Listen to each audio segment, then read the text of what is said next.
Saudara pendengar, berjumpa lagi dengan program Firman hari ini. Kali ini topik kita berbicara mengenai meragukan. Kiranya firman Tuhan hari ini akan memberkati setiap kita dalam mengiring Tuhan Yesus Kristus. Selamat mendengarkan. Saudara, terkadang ketika seseorang sedang bercerita kepada kita tentang suatu situasi atau peristiwa, mungkin mereka memberitahu kita tentang fakta yang mereka ketahui. Fakta tersebut tampak terlalu luar biasa atau terlalu menakjubkan, dan kita meragukannya. Kita belum melihatnya. Jadi, mengapa kita harus mempercayainya? Ada banyak skeptisisme terhadap Tuhan. Banyak orang yang mengatakan bahwa mereka belum pernah melihat Tuhan dan tidak pernah berbicara dengan mereka, sehingga mereka meragukan keberadaannya. Kita sebagai orang yang berdosa cenderung untuk melakukan hal itu. Kita cenderung memendam ketidakpercayaan dan kesulitan untuk mempercayai hal-hal yang baru saja diberitahukan kepada kita.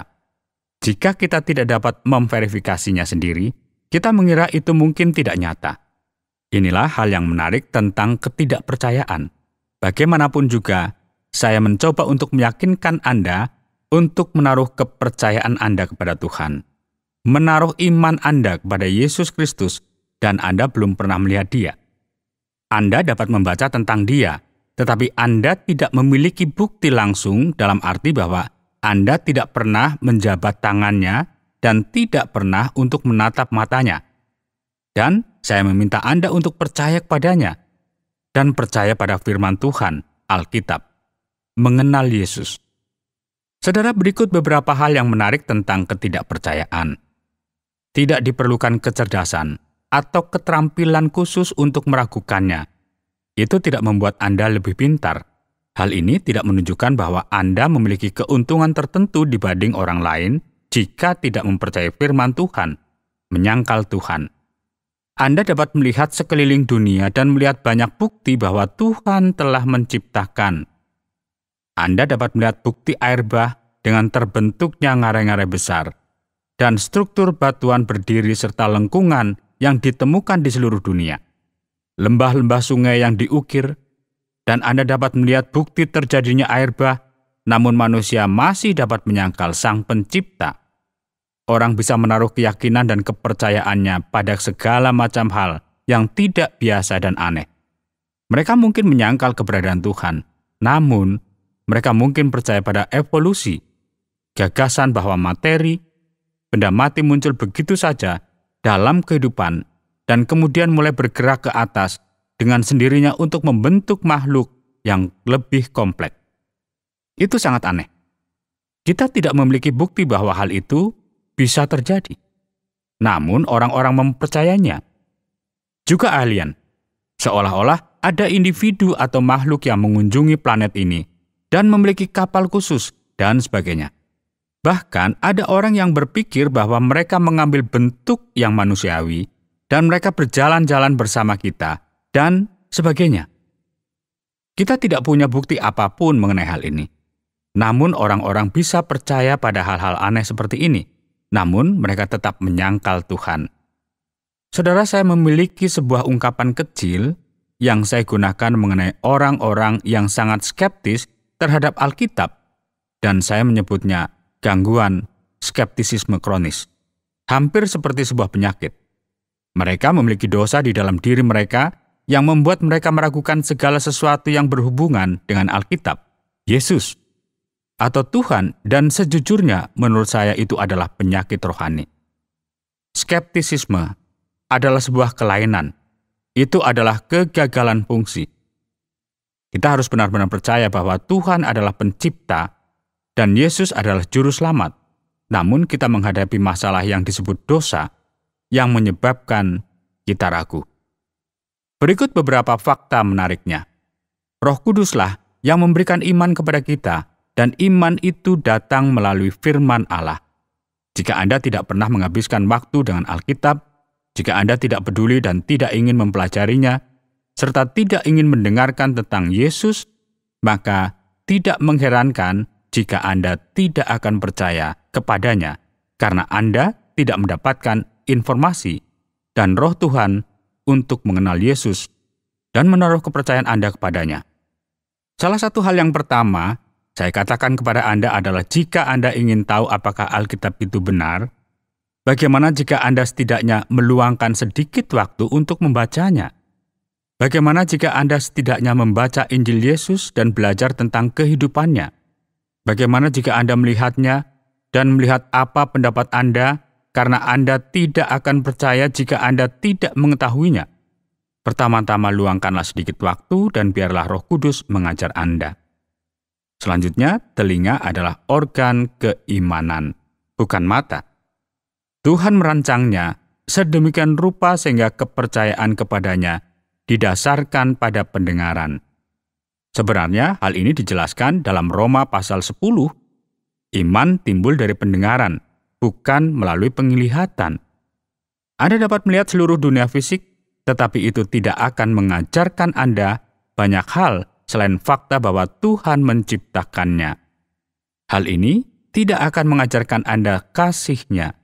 Hal ini tidak akan mengajarkan bahwa Yesus Kristus adalah penebus dan juru selamat kita. Telinga adalah organ keimanan. Jadi seperti saat kamu jatuh cinta pada seseorang dan dia berkata, "Aku cinta kamu." Anda berkata berdasarkan apa yang mereka katakan kepada Anda. Anda mempercayai pesan tersebut dan itulah isi Alkitab. Ini adalah pesan kasih Tuhan kepada kita tentang penebusan dan keselamatan melalui Yesus Kristus. Saudara, pikiran Anda pada dasarnya harus diubah. Ini sepertinya mengubah opini Anda. Begitu Anda menyadari sesuatu, maka pendapat Anda berubah. Itulah arti dilahirkan kembali. Arti beriman kepada Yesus, yaitu mempunyai pikiran yang baru, cara pandang yang baru terhadap segala hal. Lalu ada dua aspek dalam hal ini. Mendengar kabar baik dan mempercayai adalah satu hal. Kemudian muncullah praktek iman Kristen. Itu soal mendengarkan Injil lalu mengindahkan firman Tuhan yang artinya taat atau hidup berdasarkan firman Tuhan. Tidak ada banyak alasan untuk meragukan pesan Injil. Ada beberapa bukti yang sangat kuat mengenai kebangkitan Yesus dan keselamatan kita. Dalam Yohanes pasal yang ke-20, Thomas, kita memanggilnya Thomas yang meragukan, karena Kristus telah menampakkan diri kepada para rasul lainnya.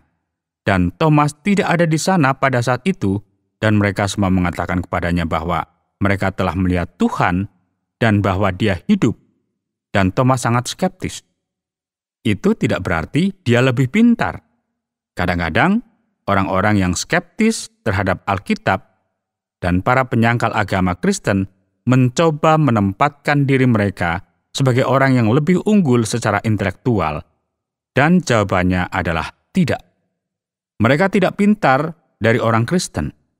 Thomas berkata dia tidak akan mempercayai kecuali dia bisa melihatnya sendiri. Lalu datanglah Yesus dan dia menunjukkan kepadanya luka paku di tangannya dan di lambungnya. Dan dia menyuruh Thomas untuk berhenti ragu dan percaya. Tentu saja Yesus mengajarkan kita, berbahagialah mereka yang tidak melihat namun percaya. Ada alasan yang baik bagi kita untuk percaya kepada kebangkitan Yesus bahwa keselamatan kita ada di dalam Dia karena Dia mempunyai saksi-saksi yang menyerahkan nyawa mereka. Mereka para rasul, 11 dari 12 rasul menjadi martir. Mereka lebih memilih mati daripada menyangkal Yesus Kristus yang telah bangkit dari kematian. Itu merupakan bukti yang sangat kuat akan realitas apa yang mereka tulis. Kita juga melihat pertobatan Saulus menjadi Paulus yang menganiaya umat Kristen, kemudian seluruh hidupnya berubah dan ia menjadi seorang Kristen. Kita mungkin akan mengatakan bahwa hal itu terjadi karena dia dihadang oleh Kristus dalam perjalanan menuju Damaskus. Itu mungkin akun nyata. Kami memiliki beberapa penampakan kebangkitan puluhan atau bahkan ratusan orang pada saat yang bersamaan. Kita memiliki nubuatan dari Perjanjian Lama yang ditulis ratusan tahun sebelumnya, hingga detail terkecil yang digenapi oleh Yesus. Ada ribuan orang yang melihat mukjizat Yesus, orang-orang yang disembuhkan, orang-orang yang matanya terbuka, dan orang-orang lumpuh yang berjalan. Faktanya, saya baru saja membaca bagian Injil yang mengatakan, bahkan orang yang hanya menyentuh jubahnya akan disembuhkan. Dapatkah Anda bayangkan berapa ratus atau ribuan orang selama bertahun-tahun yang disembuhkan oleh Yesus? Saudara, kita memiliki banyak alasan untuk mempercayai akun tersebut seperti yang diberitahukan kepada kita dalam transmisinya, karena telah disalin selama bertahun-tahun dan disebarkan ke seluruh dunia dengan cara yang luar biasa dan sangat ketat. Hanya terdapat sedikit sekali kesalahan. Jenis kesalahannya adalah kesalahan ejaan dan sejenisnya. Ini bukanlah petak-petak bahkan yang dibuat-buat. Ini sangat dapat diandalkan secara historis. Jadi, saya memanggil Anda untuk mempelajari Alkitab. Saya memanggil Anda untuk mulai membuka pikiran Anda. Dekati saja Yesus dengan pola pikir netral. Bisa kan? Skeptisisme Anda yang penuh dosa tidak bisa dibenarkan. Ketika Anda membaca kitab suci, Anda melihat ketulusan orang-orang yang menulis tentang Yesus. Anda bahkan melihat kisah tentang seorang pria yang skeptis, seorang penyangkal. Thomas adalah pengikut Yesus, dan seperti para rasul lainnya, dia harus diyakinkan kembali. Hal ini mengajarkan kita bahwa pikiran yang berdosa mempunyai keraguan. Pikiran yang berdosa agak skeptis terhadap sesuatu yang begitu fantastis. Namun Yesus kembali meyakinkan Thomas, sama seperti ia meyakinkan orang lain. Saudara, pelajaran bagi kita adalah bahwa kita boleh ragu. Boleh saja bertanya, namun bukan berarti Yesus tidak bangkit dari kematian atau Allah bukan pencipta. Hanya karena Anda memiliki keraguan atau sebuah pertanyaan, bukan berarti Anda benar. Pelajari kata-katanya, pelajari Alkitab dan lihat apa yang dikatakannya kepada Anda dan temukan bahwa Anda mempunyai alasan yang kuat untuk percaya kepada Tuhan sebagai pencipta, menaruh pengharapan dan keyakinan Anda kepada Yesus dan bersandar kepadanya sebagai juru selamat Anda. Saat Anda membaca Alkitab, saya pikir Anda mulai menyadari bahwa firman itu nyata dan benar. Anda dapat mempercayainya. Kemudian Anda akan diubahkan. Maka Anda akan merasakan sukacita keselamatan yang luar biasa ini dan seluruh hidup Anda akan berkembang. Saya harap Anda akan menghadapi skeptisisme Anda dengan pikiran terbuka, bahwa Anda akan percaya kepada Tuhan Yesus Kristus, membaca Alkitab, dan belajar tentang kasih Tuhan bagi Anda dalam pribadi Yesus Kristus. Tuhan memberkati Anda. Saudara, terima kasih karena sudah mendengarkan program Firman hari ini.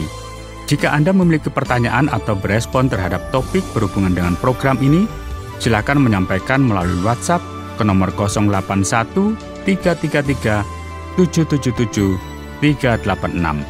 Terima kasih atas perhatian Anda.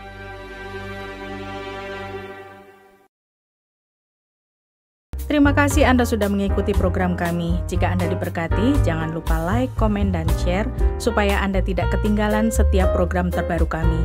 Jangan lupa juga untuk subscribe channelnya dan nyalakan loncengnya. Jika Anda ingin mendukung pelayanan kami, bisa melalui rekening kami berikut ini atau menghubungi kami di sini.